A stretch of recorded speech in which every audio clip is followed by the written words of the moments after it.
that you have done, that you have led, and the changes, the things that have worked, and maybe the things that haven't as well.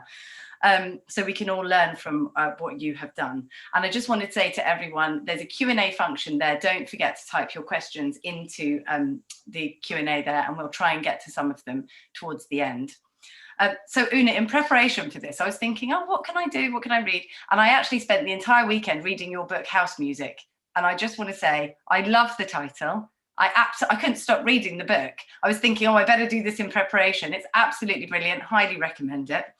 And as a working mother myself, I have to say there is this absolutely brilliant quote where you describe being a working mother in politics as locked in a washing machine on a manic spin cycle. And I'm sure there are many parents on the call that can relate to that, particularly any in the States right now who still have the schools closed as you do, or anybody in the UK who did have that experience earlier in the year.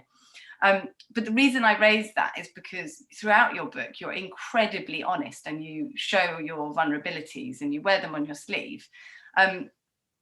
It's inspiring for people like me reading it as a working mother. I have 2 young boys, but for also other people to have that. How important is it in business that for leaders to show vulnerability and to show this kind of be real and authentic in the way that they're leading? Yeah, it's a great question. I mean, there are tons of business books now, aren't they? All saying, hey, if you want authenticity, you should use vulnerability as a business skill. Like you will have more influence as we move away from the kind of authoritarian business model of getting things done.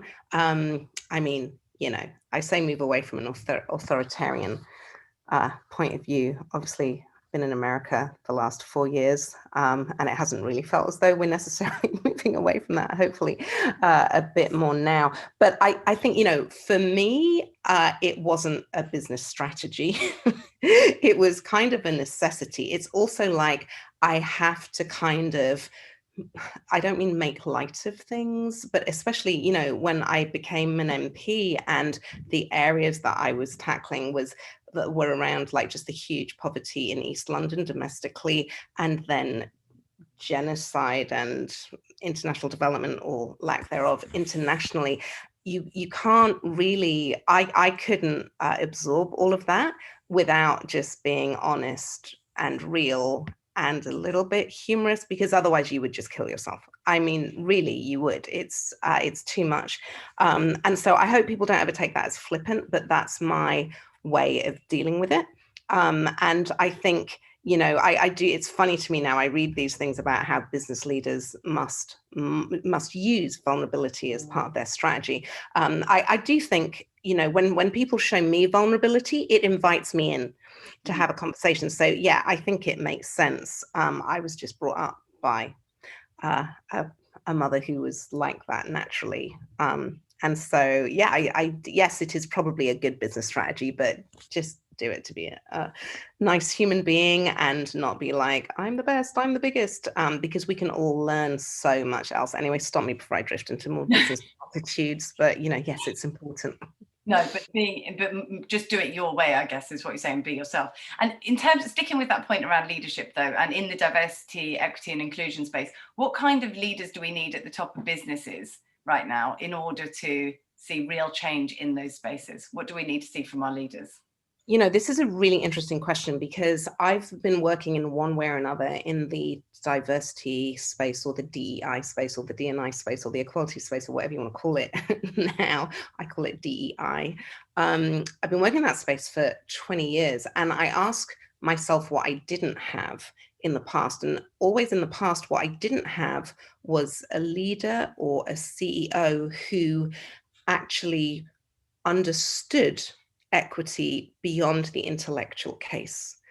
And the reason that's important is when you think about the events of 2020, and especially because I have an African-American family and a white British family, that mixture, but just the very different realities that those two communities have. So, you know, when I was growing up, my white gran would say to me, you know, Oona, love, you get lost, you find a policeman, the policeman will take care of you.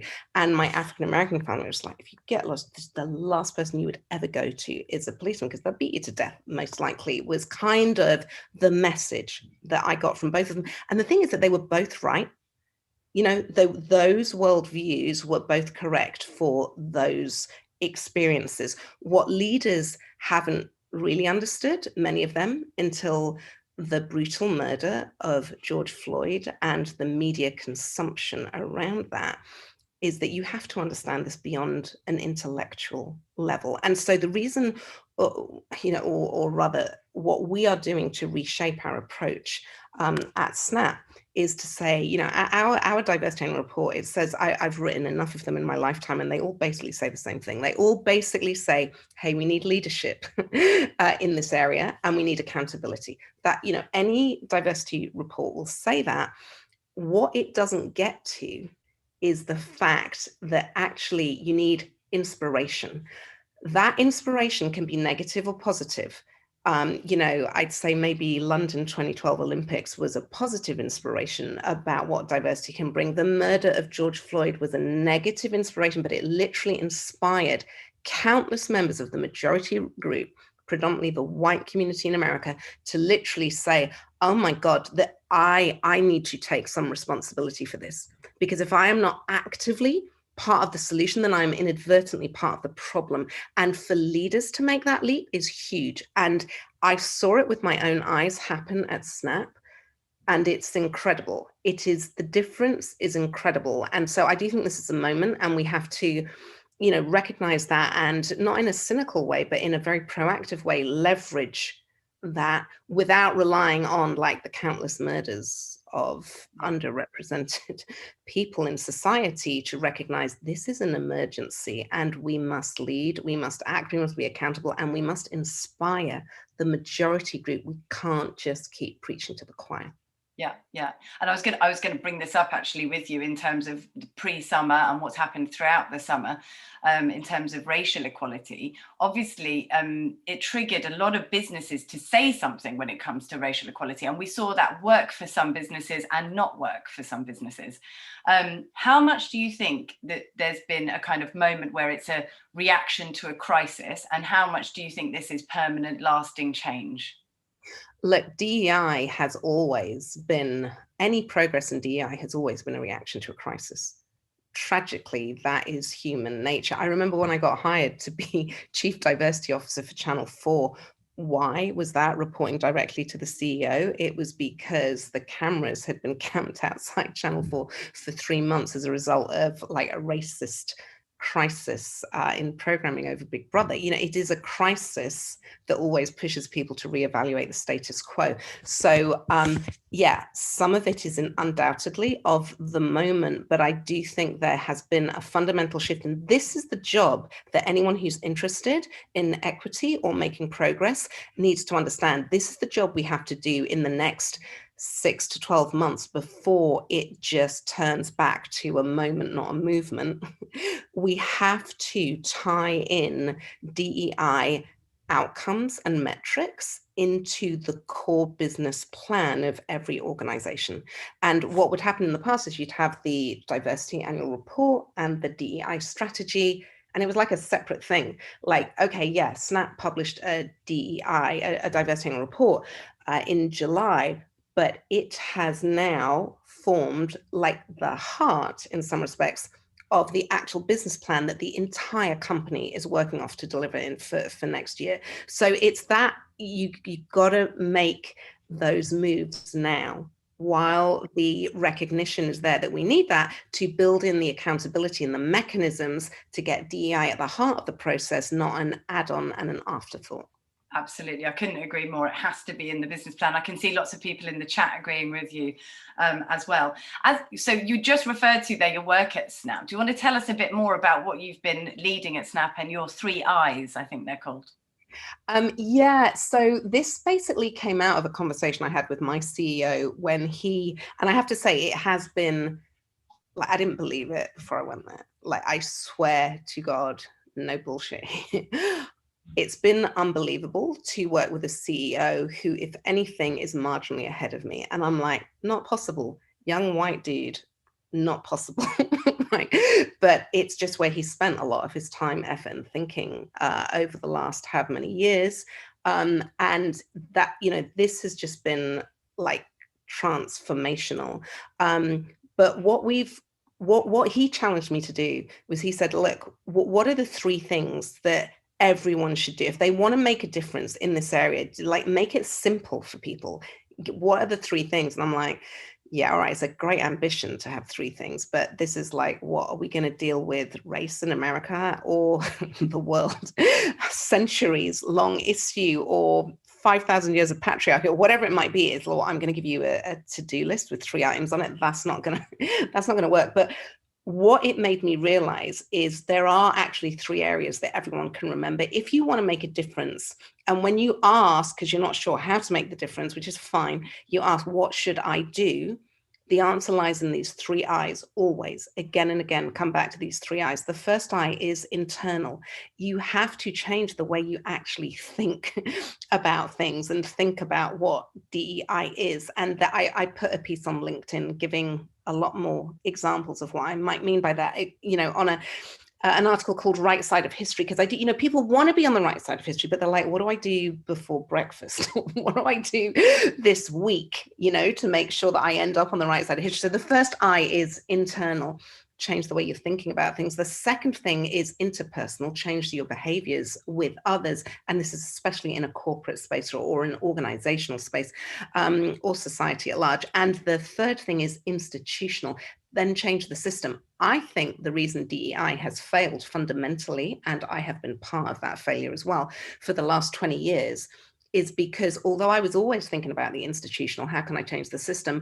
And to a large extent, I was thinking about the interpersonal behaviors, like in a company, how do you actually make the performance review system work in such a way as it's not biased? What should you be doing to change the recruiting structure so it's not biased? How are you going to measure the data so that some groups, attrition rates aren't through the roof? So in fact, it doesn't matter what you do with hiring, because you're losing more people than you bring in. Like, there's all that stuff.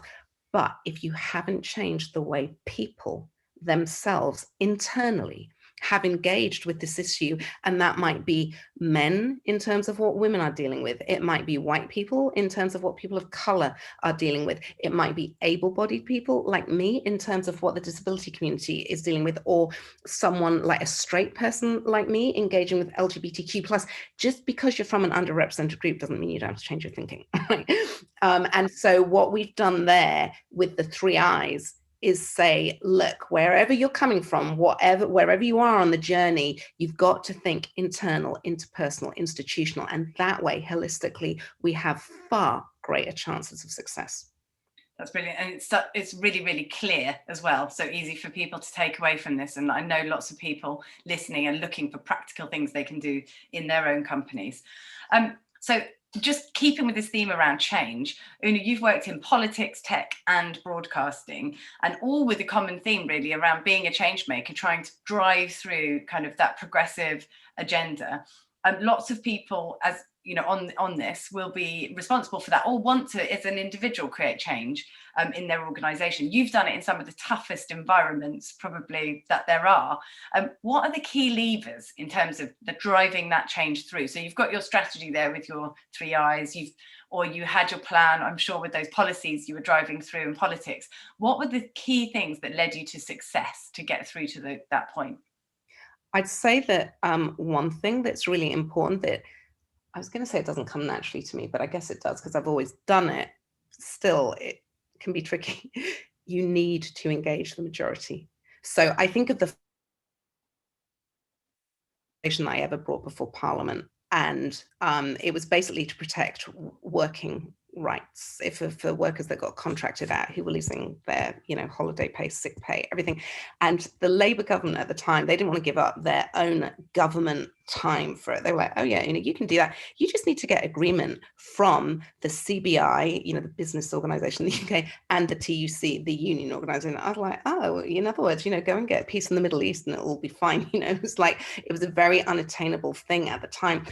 What I did was I made friends with the most right-wing person in Parliament, who it was his sport to kick out Labour members' bills, private members' bills, because an individual has that power for private members' bills, an individual member of Parliament. Anyway, And I remember meeting him for the first time, and he was like, I mean, anyone in the UK might remember him. He died a few years ago. His name was Eric Forth. Anyway, and he met me, and we sat down for tea in Parliament in the tea room, and he goes, I suppose you think you're going to charm me into letting your bill through, but there's absolutely no chance of that. And I was like, oh, no, Eric, just want to have a cup of tea. Just, how do you think about things? Because it's quite different to the way I think about things. Anyway, we met kind of like on and off, like not necessarily each week, but like about twice a month for a year. And at the end of that year, just because I sat and spoke to him, and he knew about me, he knew about my kids, that I wanted actually,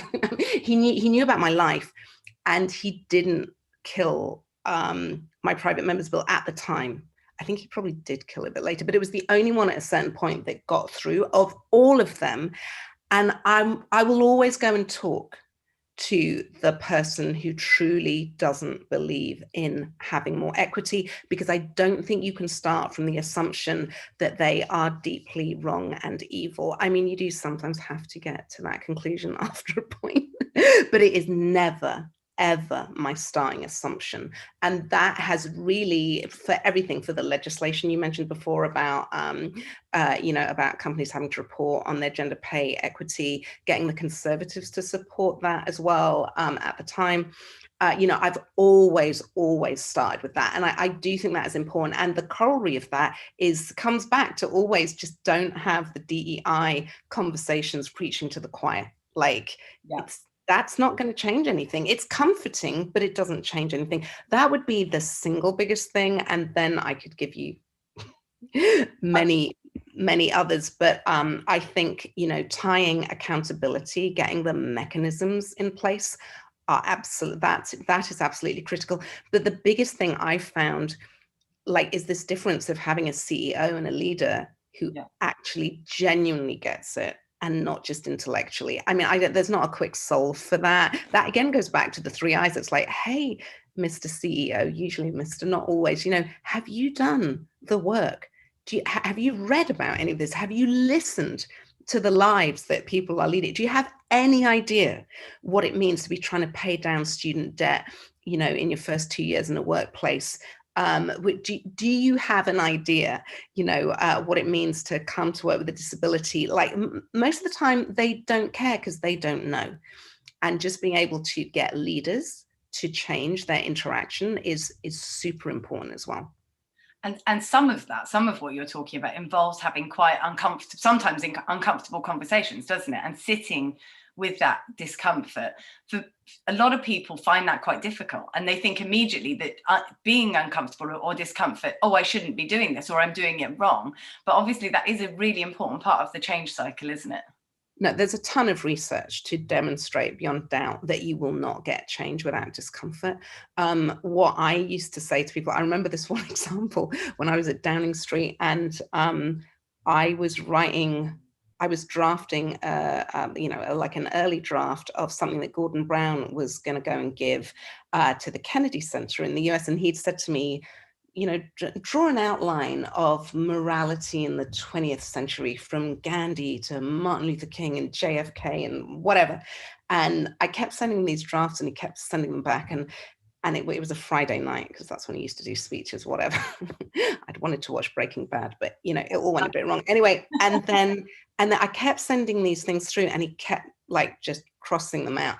And in the end, because it was about moral authority, and in the end, it was like 2:00 in the morning. The baby was about to wake up. And it was again like this, being very sleep deprived. And he sent this last one back just saying, no, rewrite it. And I went completely mental. I just lost it. I lost it as much as I've ever lost it in terms of writing to my boss. And I wrote this email just going, if you think we're ever going to get any moral authority by just rewriting this speech another 50 times, that's not understanding what moral authority is, because moral authority is about action. It's not about words. And if you want to demonstrate moral authority, then you should think about, and I just at random picked this example of cluster bombs, because I'd campaigned on them for years. Get the military to ban cluster bombs, as an example, and the Foreign Office will tell you can't do it, and the MOD will tell you can't do it. But hey, guess what? You're the Prime Minister. Just do it. I mean, it was just absurd. And I sent this off and he never replied. And I was just like, oh my God, I've just lost my job. And I was so sleep deprived. And why would I write such an uncomfortable email? When I read it the next morning, I was like, you lost your mind. And then like, I didn't see him. He went to the US to give this speech.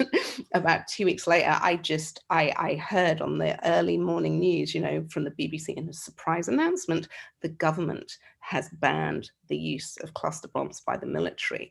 And I was just like, oh my God.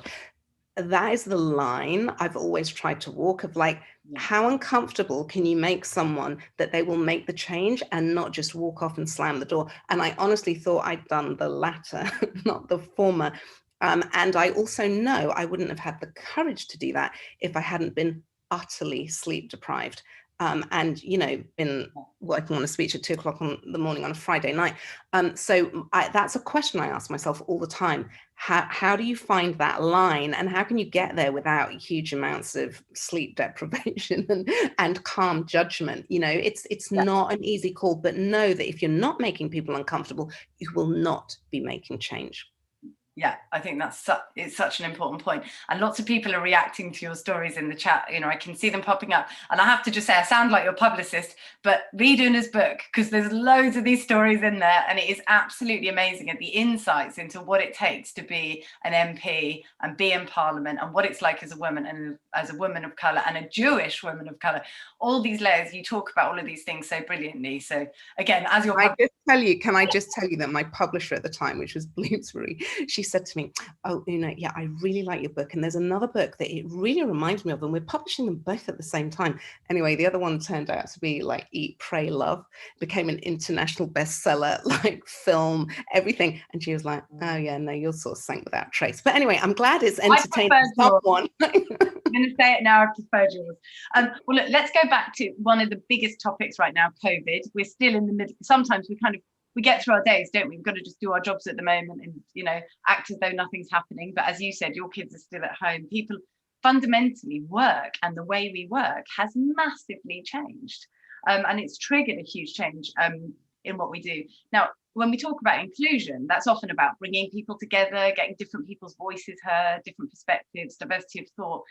How do you think this pandemic and what we've been through is going to affect the diversity, equity and inclusion space? And do you think there's just positives or positives and negatives? What is your viewpoint on that?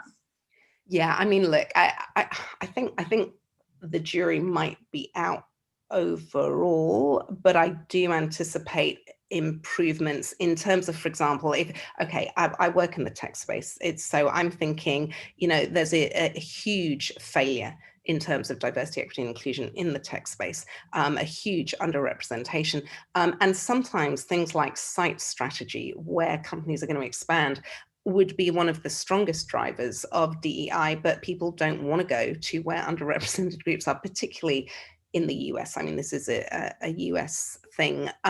Remote working means you can circumvent that. So, you know, there will be some clear benefits in terms of building a more diverse team from just having an all-on embrace of remote working. Any working parent will tell you, I mean, I guess it depends how many kids you have and how sweet they are, but from my point of view, it is a living hell. Like 4 kids, any of which could bust in at any minute, being homeschooled, which they have been since March. It's just mentally, I mean, it's unbearable, and I'm one of the most privileged people on earth. So, you know, what about the single mother, you know, on the 15th floor? You can barely comprehend the amount of pressure. And I know people don't. I know co-workers, colleagues, they don't understand the pressure it places on me. I don't expect them to necessarily. It would be nice if they did a bit more, but so, you know, the positives from that are that women will be able to have more flexible working. The negatives from that is that, and I shouldn't just say women, obviously there will be some men that do take the majority of caring responsibilities, but on the whole, we know often it is women that are taking that responsibility, and all it means is that the pressure has increased massively, both on the home front and the employment front. So yeah, there will be some positive outcomes, but for me, it will only really be positive when they like in America, there's no, that people aren't really thinking of flexible working in terms of part-time working.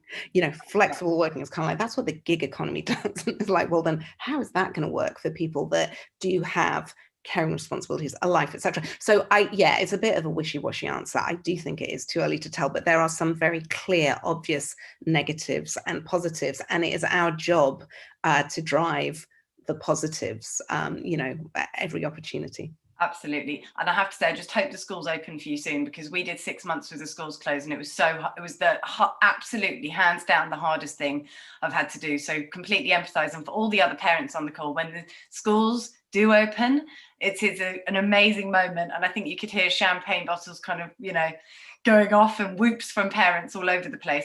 But also it did then kind of hint at that silver lining that could be down the road for parents in general, and parents who are working, that once there is childcare back, actually there could be some good things out of this, and maybe this notion of working from home won't be seen as such a radical idea. So this, by the way, quite Katie, you mentioned, can I just quickly say, you mentioned some things on the chat. I'm not even going to attempt to try and read it now, because I just wouldn't be able to concentrate on the conversation, but I'd love it if you could save for me the chat. Yeah, is that clever way? Yeah, so I can see it. That would be great. Thank you, everyone. I'm desperate to read it too, and it's impossible. I keep seeing comments popping up, but you can't do it and have the conversation at the same time.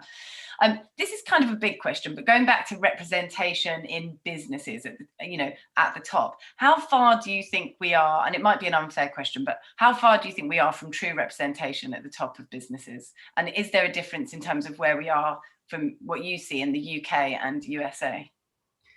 Well, clearly we're just like miles and miles away. What I think it would be helpful for businesses to do is to actually, and we haven't done this at Snap yet, but we are looking to do it, is to actually articulate, this is how long representation will take, and define what representation is. I mean, I would say, for each region, nationally, it would be the national population is the North Star. It's the aspiration. And then you will have milestones on the way to that, which may be to reflect the workforce, which is not the same as the population, etc., with variations for regional differences. So yeah, I think we're so far away from it. And also, I've got to say that in tech, and I know it's the same in other areas, in some instances, we're moving further away.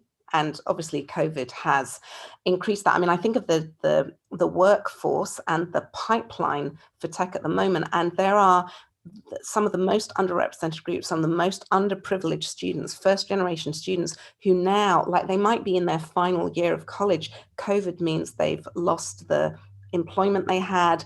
They can't pay their last amount of tuition. They're getting kicked out of their halls of residence. They're told to go home. Those kids don't have the nice house with the bank of mum and dad to stack them up. So my point is that in some areas we are going in the wrong direction.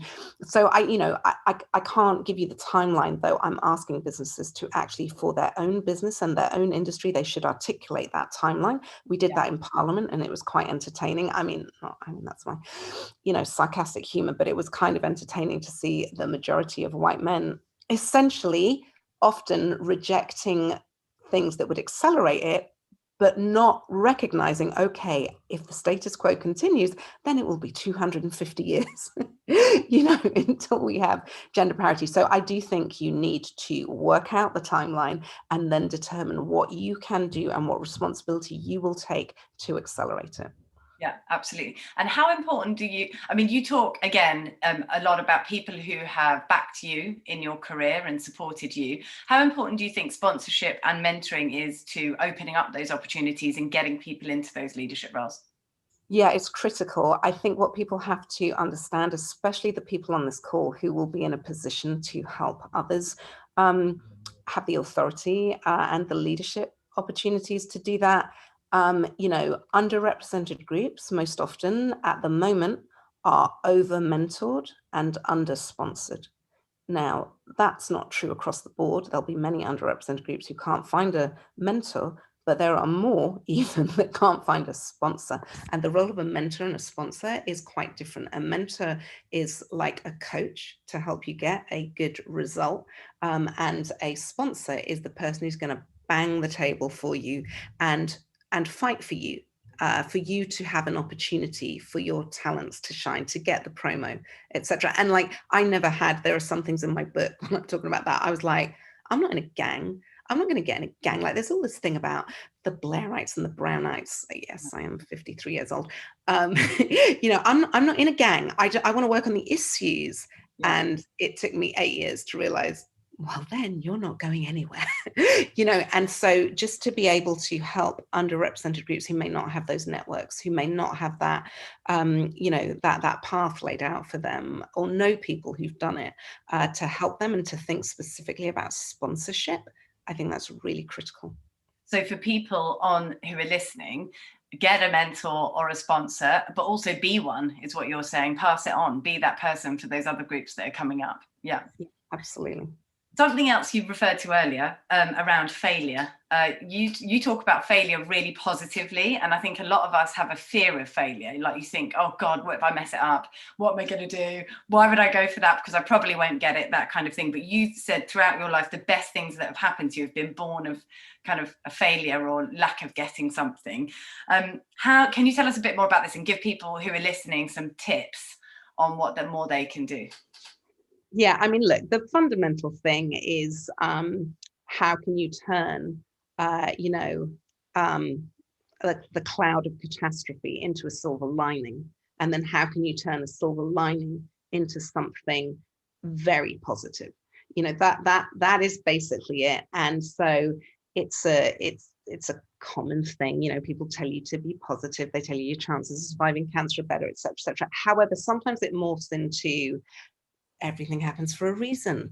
Like, oh, something terrible happened to you. Everything happens for a reason. I think you've got to be careful of that, because it can be, I just remember so often going around like refugee camps or war zones. And it's like, don't tell this mother whose entire family have just been murdered that everything happens for a reason. So I don't want people to think that I'm just sort of the happy clappy, be positive and everything will work out. What I'm saying is there is a specific skill which I kind of, I mean, there's a skill that I recognized later. It's what I did. I mean, I had to be able to do it because, hey, if you lose your job on live TV in front of like more than 10 million people, then you got to find a way to make that not the worst thing that ever happened to you.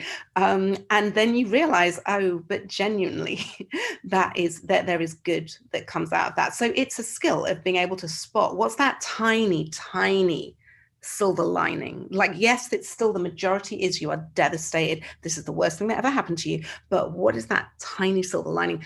And then how are you going to work each day to expand it? And everyone here who's read parts of like the 7 Habits of Highly Effective People, I'm not very good at those books, but I do read like the first chapter. And I always remember getting to at least the first highly effective habit is work out what your sphere of influence is, and then grow your sphere of influence, what you can control. And it's basically that concept, but I have always directed it towards failure. It's like work out what is the silver lining. If you can't find any silver lining, then you are going to have to meditate on it until it comes to you. and that might take time and space, but you will find it, and then you will methodically expand it. Yeah, absolutely. That sphere of influence thing is so good as well. But also your positivity, I just think everyone can take that away, because everyone's been through failure. Everyone's had that moment where they don't get that thing, but to not be afraid of it means you won't hold yourself back from going for it. Yeah, exactly. So another thing I just thought would be interesting, and I think it's popped up a bit in the chat from what I can see, is that sense of sometimes being the only person in the room, the only woman in the room, the only woman of colour in the room. I know you would have experienced that, certainly in your political days. What can people do if they find themselves in that situation, and maybe they're in the earlier stages of their career rather than the senior stages? And I speak to a lot of people who say, I'm in the room, but I'm not listened to, or, when I speak, it's a bit like a lead balloon moment, or what can I do? What advice can you give to people who are in that situation? Yeah, it's a really, really, really difficult one, because I know any advice can kind of be bullshit when you're there and you're dealing with it, as I have done. And so that's why I don't think the remedy to this can just come from the people who do not have the influence, who do not have the authority, who are essentially being asked to push the boulder uphill, right? And so I think leaders, really need to have some mechanisms in place to ensure that they are listening to those underrepresented groups. And there are some quite obvious ways HR will tell you to do it in terms of how you run meetings and, but fundamentally, are you going to be an inclusive leader or not? And what's interesting at Snap and many tech companies is we have been looking at how you can build inclusive leadership into the performance and promo cycle. So if you cannot demonstrate the actual ability to ensure that when someone from an underrepresented group is speaking, it's not like the lead balloon moment, or what so many have. They have the experience, they say something, people don't really react because everyone's trained, you don't react. The same way that, girls from a young age are trained to laugh when boys tell a joke, and then a girl tells a joke and it's like silence. In fact, God, I can see a teenager putting her head around the door, but my son the other day, he literally said to me, kids, that this is what they are trained to do. Sorry, this is not, this I should not. But it just drove me insane the other day. My 15-year-old son goes to me, he says, yeah, people shouldn't be stereotyped. When people say women aren't funny, there are some funny women out there. I'm just like, Jesus Christ. Because people are trained. That's my son. He's like, yeah, maybe there are some funny. So people are trained the same in the business environment. Someone who's not, in that group of people that you expect are going to come up with the ideas. They say the idea, nothing happens, lead balloon. Half an hour later, it comes back kind of slightly recirculated and, oh, it's a brilliant idea. And just calling that out. When I was at Google, we had like a big drive on that exact thing, because it happens so many times to so many people. So making leaders aware of that, I think, is really important. But to your point, and sorry, let me speed up on this, for the actual person in that situation, look, know that you cannot be expected to represent an entire identity group, but that is what's happening.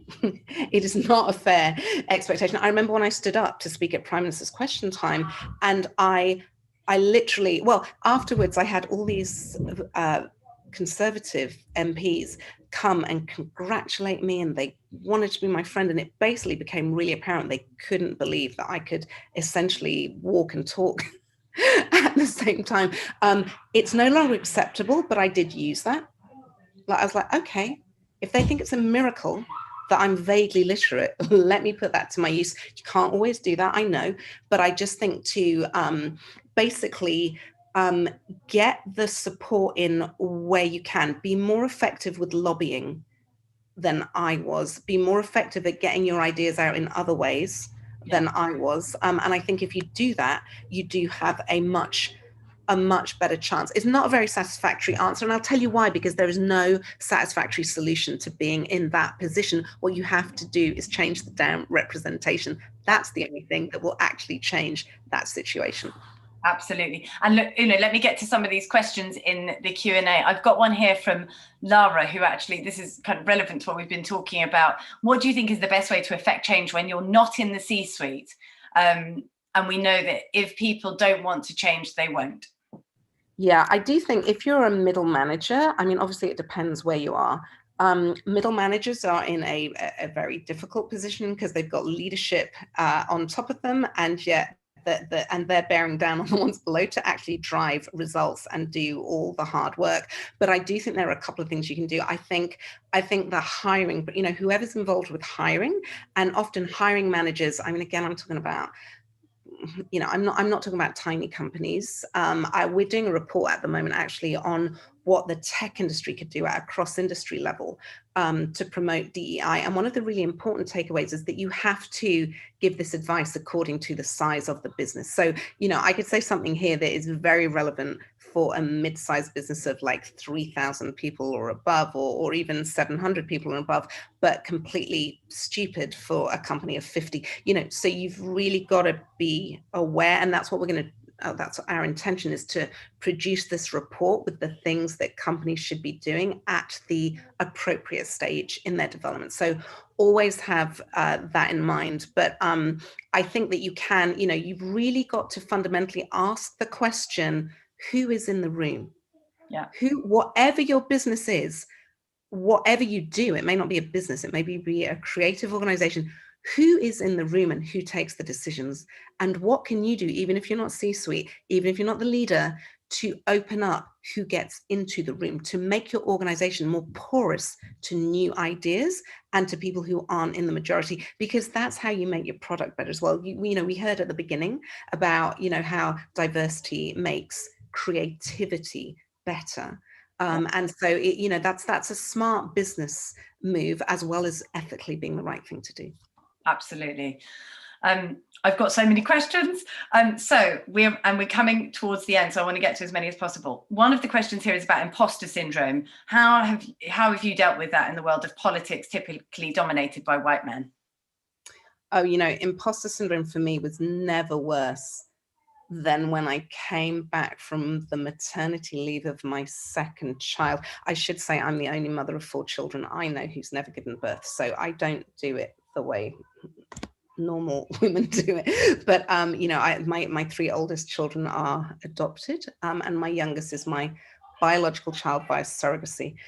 So I've never given birth, but nonetheless, I've had all the obviously unbelievable sleepless nights, all the problems, all the rest of it. Anyway, and just by kind of bad timing, I came out of that maternity leave deciding that I should take up the opportunity to run to be Labour's candidate for Mayor of London.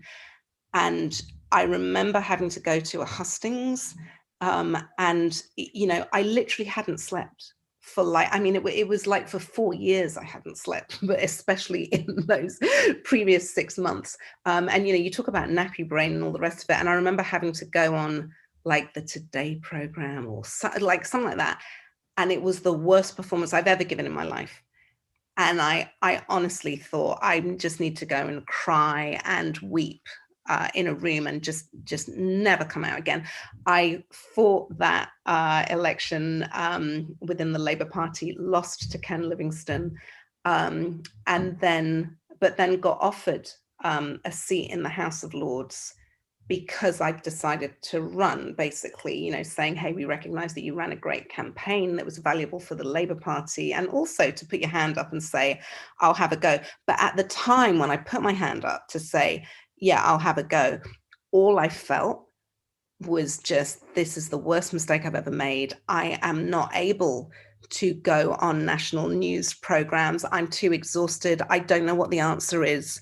I don't know. I just don't know. Why would I do this? And there was a voice in me going, no, you do it because you should do it, because you should have a debate rather than a coronation, for important, you should do it. You should do it. And always thinking it was the worst decision of my life. And then, if the consolation prize is feudal privilege and a seat in the House of Lords, I'm just saying, you never know. It's that thing of you just never know. I don't think that happens to everyone, Oona, though, just saying. Sorry, say that again. I don't think that happens to everyone, obviously. No, it doesn't. No, it doesn't. You're absolutely right.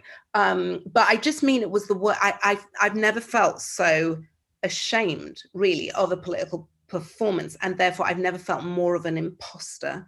Yeah. And the reason for that was because I was a working mother who could just, that thing when you just literally haven't slept for years. It just hit really, really, really hard, and it was devastating, and it made me cry with just raw anguish and pain because I couldn't bear being in that position either. And then I'm letting down, or there are no other Black women out there who are, what are the young girls going to think? And I've given a shit performance. Oh, it was horrific, but I don't regret that I did it now. It's easy to say afterwards. It must be like childbirth, I guess. But what you've just said, putting your hat in the ring, you've got to go for things, haven't you? People have to go for things. It ties to what you said about failure as well, but good things can come out of that, and putting your hand up and getting more on the radar of other people, which can lead to those next career opportunities. Well, look, Exactly. we are running out of time. I wish I could ask you all these questions. I'm going to make sure that they send you them all afterwards, because there's some really good ones in here. One of the questions, though, was just about your 3 I's. Lots of people have really picked up on that. Is that something that you see? The question is, like, can it be embedded all the way through the company, or is it something that just happens at the top? No, we're embedding it all the way through. So we're saying to anyone, whether you're the receptionist at Snap, whether you're a middle manager at Snap, whether you're the CEO at Snap, C-suite, you need to think about internal, interpersonal, institutional. And like I say, some people, they're not very common, but maybe they've only thought about the internal and not fundamentally how you're going to change the system. And actually, I've always focused on how am I going to change the system, and never realized that, hey, this isn't working, because until you change the human beings that run the system, until you open their eyes to how they're just not considering real life, the impact of real life and the impact of inequity on so many underrepresented groups, then of course the system's just going to keep spewing out the same result. And I have seen that with my own eyes. The last year, well, since George Floyd's murder, I have seen how changing the first I, the internal, how you think about it, has then changed into personal behavior. So for example, one obvious thing is like, okay, you might mentor someone from a school. Well, if you're going to do that, it might be your friend's kid. Well, then you should also mentor and have an interpersonal relationship with someone who's not your friend's kid. From someone you can go to the teacher and say, hey, who would benefit most from this? Who's got no contacts, who hasn't got the networks, etc. Or there are lots of different organizations that can facilitate that. But my point is, you can't just focus on one. That's why DEI doesn't work, because people focus on one, or at most two, and they're not doing the most important thing, which is to change how you think about the world, and then you can change your behavior. And we hope and we pray, and that's what I'm working on here at Snap. We are very focused on changing the actual system, changing how institutions and the system works. Yeah, and the overall culture. Everything you've said has been so practical, and I can see people are taking away things that they can do. And I think there's this notion as well that everyone, to that C-suite question, everyone can be a leader within their own organizations to make change happen. So look, we're totally running out of time. So I'm sure I could literally talk to you endlessly, and I'm pretty sure everyone could listen to you endlessly.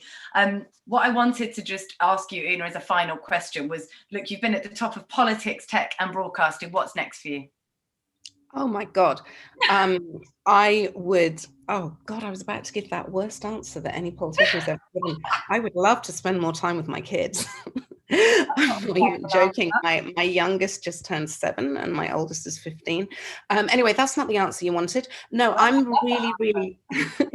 really focused on trying to create a template for how the tech industry and also it merges with the entertainment industry and streaming services and content. I'll tell you my moonshot.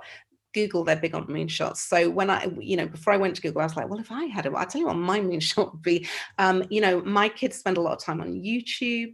I have 2 boys and 2 girls. I hate that my 2 girls would think they have to be pink princesses and my 2 boys would think they have to be knuckleheaded cavemen. And although, harmful gender stereotypes harm girls more, they do also absolutely harm boys. So what I would love, and this is my moonshot, is I want as a parent to be able to choose to have a stereotype filter on internet content. So I want, when my kids are searching on YouTube or anywhere else, that with that stereotype filter, the search results, the content with the least stereotypes would rise to the top of search, and those with the most stereotypes would sink to the bottom. And that would also then educate content creators to change those actual lazy stereotypes that are telling women they don't want to go into tech, that are telling Black people they're going to be less successful, that are telling disabled people they shouldn't be, in the public realm as their right is, and the same for LGBTQ+, the same for socioeconomic status, etc. So I would love to change the way internet content